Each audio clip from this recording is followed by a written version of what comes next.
एक दफा अल्लाह रब्बुल आलमीन फरिश्तों से कहा, हे फरिश्तों, तुम सभी आदम को सजदा करो। आदेशानुसार सभी फरिश्तों ने हजरत आदम अलैहिस्सलाम को सजदा किया, लेकिन इब्लीस ने नहीं किया। उसने अहंकार में भरकर अल्लाह के आदेश का उल्लंघन किया, क्योंकि उसके अंदर पहले से ही अविश्वास का बीज मौजूद था। तब अल्लाह रब्बुल आलमीन ने इब्लीस से कहा, ए इब्लीस, मैंने अपनी कुदरत से जिसे पैदा किया उसके प्रति सम्मान प्रकट करने का आदेश दिया, तूने उसे सजदा क्यों नहीं किया? क्या तूने खुद को बड़ा समझ लिया? जवाब में इब्लीस ने कहा, मैं आदम को किसी भी हालत में सजदा नहीं कर सकता। आपने मुझे आग से पैदा किया और आदम को मिट्टी से, जो नीच है। इब्लीस की यह बात सुनकर अल्लाह रब्बुल आलमीन ने कहा, ए इब्लीस, तू धिक्कारा गया और कयामत के दिन तक तू मेरे श्राप का भागी रहेगा। इसके बाद इब्लीस का चेहरा बिगड़ गया और उसमें शैतान की सूरत प्रकट हो गई। उसका चेहरा कुरूप और भयावह हो गया। उसकी बहिश्ती पोशाक और सिर से बादशाहत का ताज पल भर में उतर गया। अल्लाह ने इब्लीस से कहा, ए इब्लीस, तू हमेशा के लिए मेरी रहमत से दूर हो गया। जन्नत तेरे लिए हराम कर दी गई। अभी इसी वक्त जन्नत से निकल जा। इब्लीस ने कहा, हे पालनहार, मैंने लाखों सालों तक तेरी इबादत की, क्या मुझे इसके बदले कुछ नहीं मिलेगा? क्या मुझे इस तरह की सजा देना इंसाफ है? अल्लाह ने कहा, ए गुनहगार इब्लीस,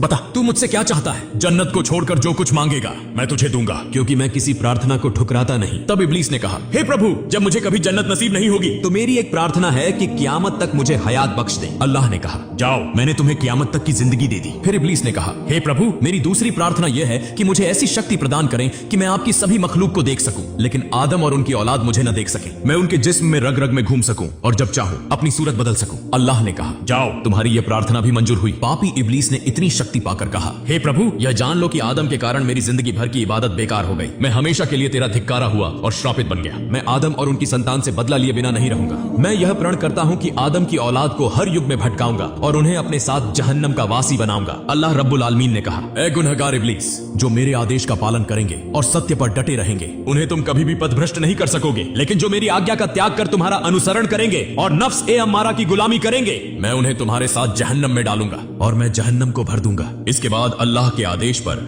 जन्नत के फरिश्तों ने इब्लीस को गिरफ्तार किया और उसे जन्नत से निकालकर दुनिया के सबसे गहरे समुद्र के तल में फेंक दिया। तभी से समुद्र इब्लीस की गतिविधियों का केंद्र बन गया। दूसरी ओर अल्लाह रब्बुल आलमीन ने फरिश्तों को आदेश दिया, आदम के लिए सबसे उत्तम जन्नत जन्नतुल फिरदौस में रहने का प्रबंध करो। फरिश्तों ने हजरत आदम अलैहिस्सलाम के लिए सुख और शांति के तमाम प्रबंध किए, जिससे उनके जीवन में कोई कष्ट या परेशानी बाकी नहीं रही। हजरत आदम अलैहिस्सलाम असीम सुख, आराम और शांति में जन्नतुल फिरदौस में रहने लगे। लेकिन यह सार्वभौमिक सत्य है कि चाहे इंसान कितनी भी सुख शांति में हो, साथी के बिना लंबे समय तक अकेला जीवन जीना मुश्किल हो जाता है। यही स्थिति हजरत आदम अलैहिस्सलाम के साथ भी हुई। हालांकि वह जन्नत के अद्वितीय सुख में थे, फिर भी उनके दिल में एक अजीब सी बेचैनी बनी रहती थी। यह स्थिति अल्लाह रब्बुल आलमीन से छिपी नहीं रही। अल्लाह ने फरिश्तों से कहा, मैं आदम के लिए एक संगिनी बनाना चाहता हूँ ताकि वह पूर्ण सुख और शांति का अनुभव कर सके। एक दिन अल्लाह रब्बुल आलमीन ने हजरत आदम अलैहिस्सलाम को गहरी नींद में डाल दिया। जब वह गहरी नींद में थे, अल्लाह ने फरिश्तों को आदेश दिया, आदम के बाईं ओर से एक पसली निकालो। फरिश्तों ने अल्लाह के आदेशानुसार आदम की बाईं ओर से एक पसली निकाल ली और उसे अल्लाह के सामने प्रस्तुत किया। अल्लाह रब्बुल आलमीन ने उस पसली से एक अत्यंत सुंदर स्त्री का सृजन किया और उसे जन्नत के उत्तम वस्त्रों से सजाया।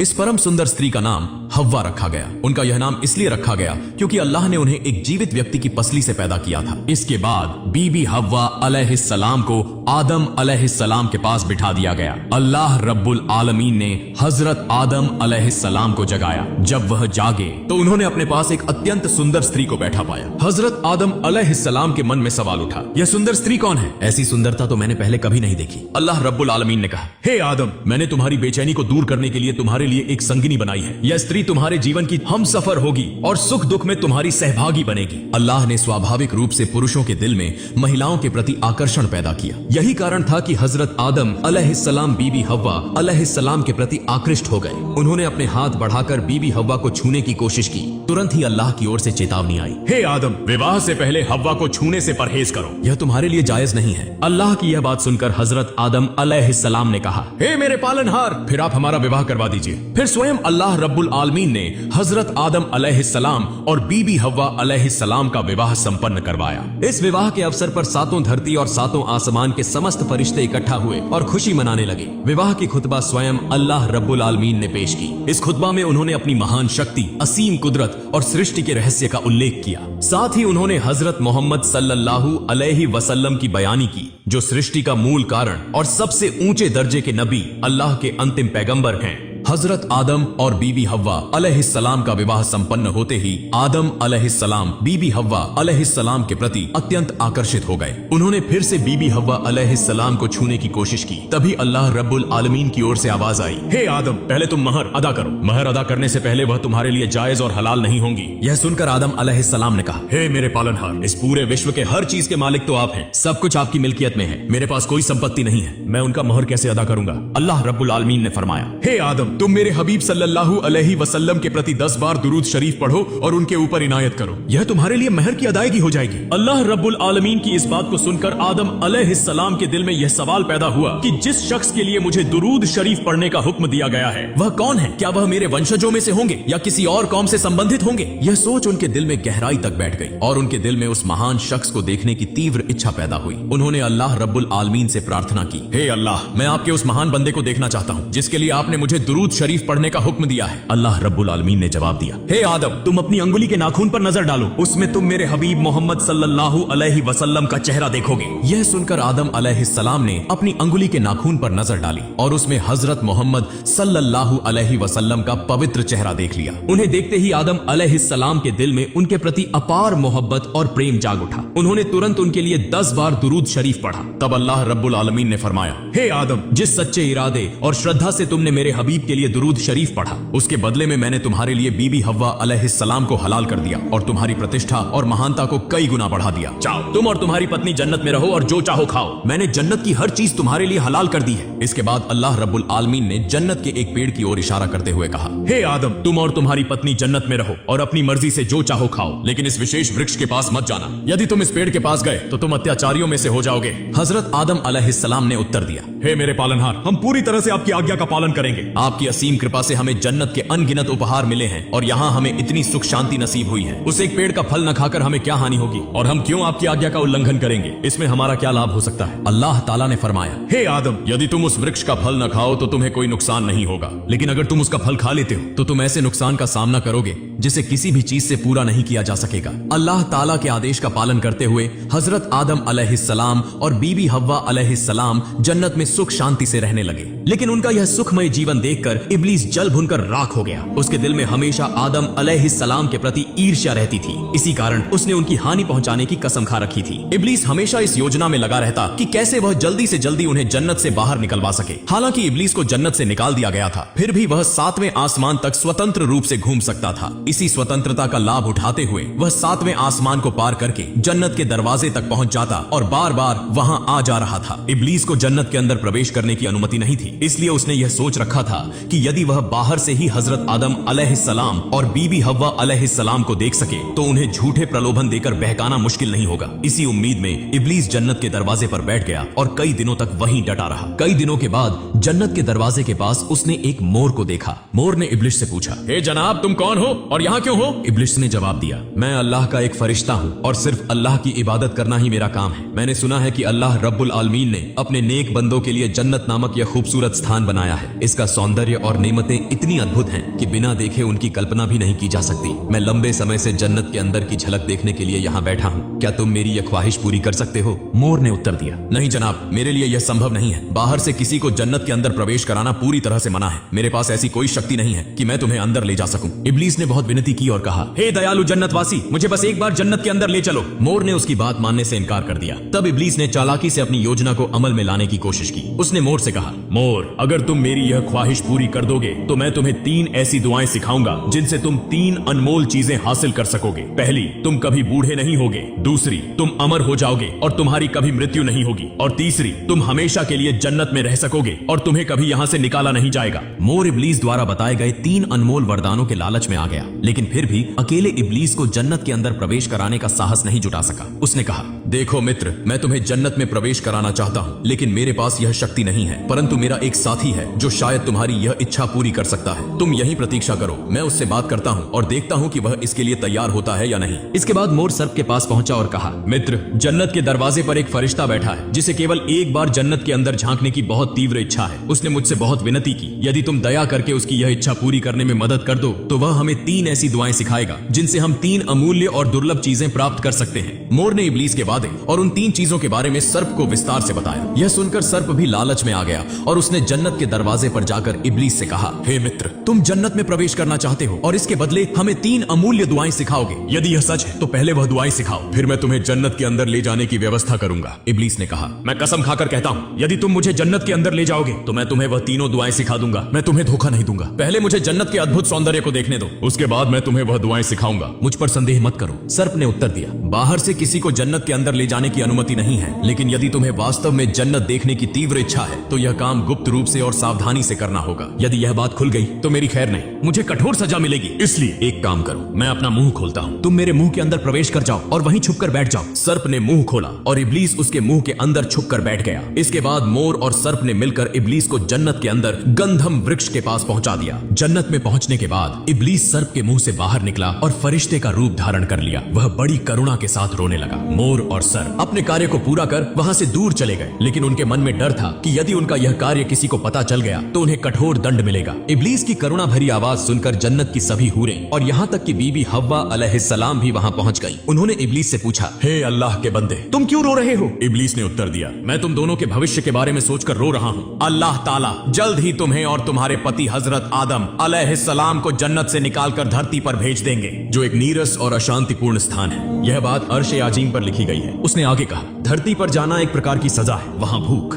गरीबी, दर्द, दुख, मेहनत और अशांति का सामना करना पड़ेगा। तुम्हें अपनी आजीविका के लिए कड़ी मेहनत करनी पड़ेगी। यदि भोजन उगाने में असफल रहे तो भूख से बेहाल हो जाओगे। वहां तुम्हारे कई संतानें होंगी, लेकिन उनके बीच हमेशा झगड़े और विवाद होते रहेंगे। हत्या और हिंसा वहां एक सामान्य बात बन जाएगी। तुम्हें धूप और बारिश में दिन गुजारने पड़ेंगे। सैकड़ों बार अल्लाह ताला को पुकारोगे, फिर भी उनका साक्षात्कार नहीं कर सकोगे। वह आसानी से बानी आदम की कोई भी मांग पूरी नहीं करेंगे। मनुष्य जन्म से लेकर मृत्यु तक लगातार परिश्रम करेगा, फिर भी अपने पेट की भूख शांत करने में असमर्थ रहेगा। तब वह अन्याय और बुरे रास्ते अपनाने के लिए मजबूर हो जाएगा। सच कहूं तो दोज़ख की यातना से दुनिया के कष्ट कोई कम नहीं होंगे। उस कठिन और पीड़ादायक धरती पर पहुंचकर तुम केवल दिन रात आंसू बहाकर रोओगे, लेकिन तुम्हारे आंसू भी तुम्हारे दुखों का अंत नहीं कर पाएंगे। मैं तुम्हारे उसी दुखमय जीवन के बारे में सोचकर रो रहा हूं। बीबी हव्वा अलैहिस्सलाम ने तब शैतान से पूछा, तुम जो कह रहे हो वह सच है? इसका प्रमाण क्या है? शैतान ने जवाब दिया, मैं अल्लाह ताला के नाम की कसम खाकर कहता हूं, मैंने एक भी झूठ नहीं बोला। यदि मैंने झूठ बोला हो तो अल्लाह ताला और फरिश्तों की लानत मुझ पर हो। बीबी हव्वा अलैहिस्सलाम का स्त्रियोचित मन शैतान की बातों से प्रभावित हो गया। उन्होंने फिर पूछा, हमें उस पृथ्वी के निर्वासन से मुक्ति पाने का उपाय बताओ। शैतान ने कहा, इसका एक उपाय है, लेकिन मैं नहीं जानता कि तुम उसे अपनाओगी या नहीं। बीबी हव्वा अलैहिस्सलाम ने कहा, बताओ, हम निश्चित रूप से उसे अपनाएंगे। तब शैतान ने गंधम वृक्ष की ओर इशारा करते हुए कहा, वह जो वृक्ष देख रही हो उसका 1 या 2 फल खा लो। यदि तुम ऐसा कर सको तो तुम जन्नत में हमेशा के लिए रह सकोगी। फिर तुम्हें कभी पृथ्वी पर नहीं जाना पड़ेगा। जन्नत की सभी सुख सुविधाएं हमेशा के लिए तुम्हारे लिए अनिवार्य हो जाएंगी। बीबी हव्वा अलैहिस्सलाम ने कहा, लेकिन अल्लाह ताला ने हमें उस वृक्ष के फल खाने से मना किया है, तो यह कैसे संभव है? शैतान ने जवाब दिया, अल्लाह ताला रहमत का सागर है, वह अपराधों को माफ कर देते हैं, इसलिए उनका एक नाम गफूर है। उन्होंने वादा किया है कि वह अपने इस नाम की महिमा को बनाए रखेंगे, अतः तुम्हें इस बारे में चिंता करने की जरूरत नहीं है। मेरा मानना है कि यदि तुम उस फल को खाने के बाद अल्लाह ताला से माफी मांगोगी तो वह तुम्हें माफ कर देंगे। तुम उनकी माफी भी पा जाओगी और जन्नत में हमेशा के लिए रह सकोगी। अब सोच लो तुम क्या करना चाहती हो। शैतान की बातों पर हजरत हव्वा अलैहिस्सलाम विश्वास कर बैठी। तब उन्होंने उस वृक्ष के पास जाकर 3 फल तोड़े। फिर उन्होंने एक फल का छिलका उतारा और देखा कि उसमें से खून की बूंदें निकल रही हैं। हजरत मियांज रदियल्लाहु ताला अन्हु ने बताया है, हजरत हव्वा अलैहिस्सलाम के हाथ में गंधम वृक्ष का खून दिखने का कारण यह था कि सभी स्त्रियों को हर महीने एक बार रक्तस्राव का अनुभव अनिवार्य कर दिया गया।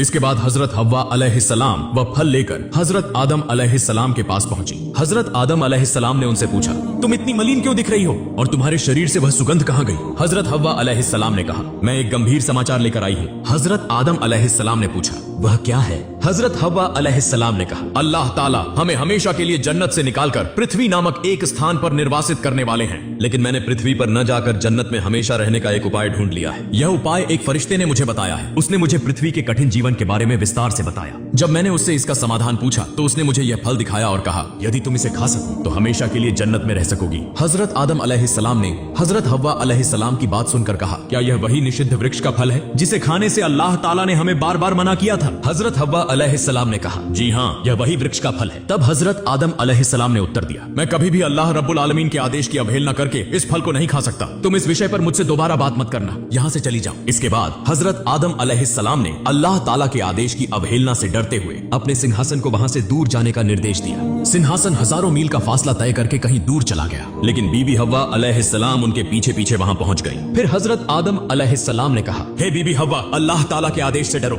अगर हमने इसका उल्लंघन किया तो हमें हमेशा के लिए नाफरमान करार दिया जाएगा और उसकी सजा भुगतनी पड़ेगी। बीबी हव्वा अलैहिस्सलाम ने उत्तर दिया, तुम सच्चाई को क्यों नहीं समझ पा रहे हो? अल्लाह ताला के फरिश्ते कभी झूठ नहीं बोलते। उन्होंने मुझे कसम खाकर बताया है, इसलिए यह बात झूठ नहीं हो सकती। तुम मेरी बात पर विश्वास करो और इस फल को खा लो। हजरत आदम अलैहिस्सलाम ने कहा, अगर अल्लाह ताला हमें पृथ्वी पर निर्वासन में भेजना पसंद करते हैं तो मैं इसे खुशी खुशी स्वीकार कर लूंगा, लेकिन उनके आदेश का उल्लंघन मैं कभी नहीं कर सकता। जब बीबी हव्वा अलैहिस्सलाम ने देखा कि हजरत आदम अलैहिस्सलाम उनकी कोई बात नहीं सुन रहे हैं तो उन्होंने कहा, हे आदम, जरा सोचो, अल्लाह रब्बुल आलमीन अपने बंदों के सभी गुनाह माफ कर देते हैं। अगर हम यह फल खाने के बाद अल्लाह ताला से माफी मांगे तो वह अपनी रहमत से हमें माफ कर देंगे। इससे हमें जन्नत में हमेशा के लिए रहने का अवसर भी मिलेगा और अल्लाह ताला की माफी भी। बीबी हव्वा अलैहिस्सलाम की यह बात सुनकर हजरत आदम अलैहिस्सलाम सोचने लगे। उन्होंने माना कि बीबी हव्वा अलैहिस्सलाम ने गलत बात नहीं कही, यही उनका जीवन का एकमात्र निर्णयहीन क्षण था। उन्होंने सोचा कि शायद अल्लाह रब्बुल आलमीन उन्हें इसके लिए माफ कर देंगे। आखिरकार उन्होंने गंधम वृक्ष का फल खाने के लिए सहमति दे दी। जब हजरत आदम अलैहिस्सलाम ने फल खाने की सहमति दे दी तो बीबी हव्वा अलैहिस्सलाम ने खुशी खुशी एक फल उनके हाथ में दिया और दूसरा फल स्वयं खाने लगी। हजरत आदम अलैहिस्सलाम ने फल खा लिया। जैसे ही उन्होंने अल्लाह ताला के आदेश को भुलाकर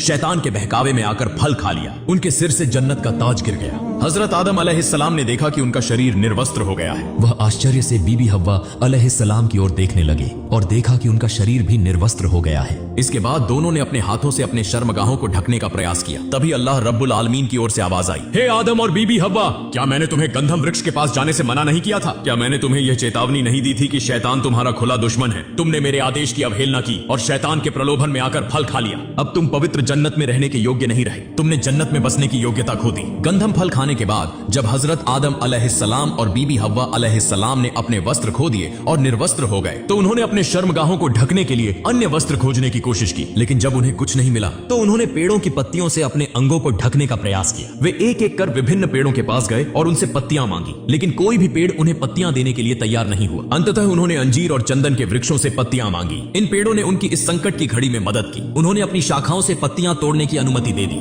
इसके बाद उन्होंने अंजीर की पत्तियों से अपने गुप्त अंग ढके और चंदन की पत्तियों से अपने अन्य अंगों को ढका। इस संकट के समय जब हजरत आदम अलैहिस्सलाम और बीबी हव्वा अलैहिस्सलाम अत्यंत कठिनाई और दुर्दशा में थे, उनकी मदद करने वाले पेड़ों की सहानुभूति ने अल्लाह रब्बुल आलमीन को प्रसन्न कर दिया। अल्लाह ताला ने अंजीर के फल को संसार में हमेशा के लिए प्रिय और स्वादिष्ट बना दिया। चंदन के पेड़ को इतना सुगंधित कर दिया कि दुनिया के लोग इसे जलाकर उसकी खुशबू का आनंद लेने लगे। इसके बाद हजरत आदम अलैहिस्सलाम और बीबी हव्वा अलैहिस्सलाम अपनी दुर्दशा से बेहाल होकर इधर उधर दौड़ने लगे। तभी अल्लाह रब्बुल आलमीन ने फरमाया, हे आदम और हव्वा, मैंने पहले ही तुम्हें गंधम वृक्ष के पास जाने से मना किया था और यह चेतावनी दी थी कि शैतान तुम्हारा खुला दुश्मन है, फिर भी तुमने मेरी बात नहीं मानी। अब तुम्हें सजा के रूप में धरती पर भेजा जाएगा। अल्लाह ताला ने फरिश्तों को आदेश दिया कि हजरत आदम अलैहिस्सलाम और बीबी हव्वा अलैहिस्सलाम को पृथ्वी पर उतार दे। फरिश्तों ने तुरंत आदेश का पालन किया। हजरत आदम अलैहिस्सलाम को श्रीलंका में उतारा गया और बीबी हव्वा अलैहिस्सलाम को जेद्दा नामक शहर में। गंधम फल खाने में शैतान की सहायता करने के लिए चींटी और सांप ने भी भूमिका निभाई थी। इसलिए अल्लाह ताला ने चींटी से कहा, तुम्हारा अपराध गंभीर तो नहीं है, लेकिन तुम पूरी तरह निर्दोष भी नहीं हो। तुम जानते थे कि मेरी अनुमति के बिना कोई भी जन्नत में प्रवेश नहीं कर सकता, फिर भी तुमने एक अजनबी को प्रवेश करने में मदद की, इसलिए तुम्हें सजा मिलेगी। पहला, अब तुम्हारा स्थान जन्नत में नहीं रहेगा। दूसरा,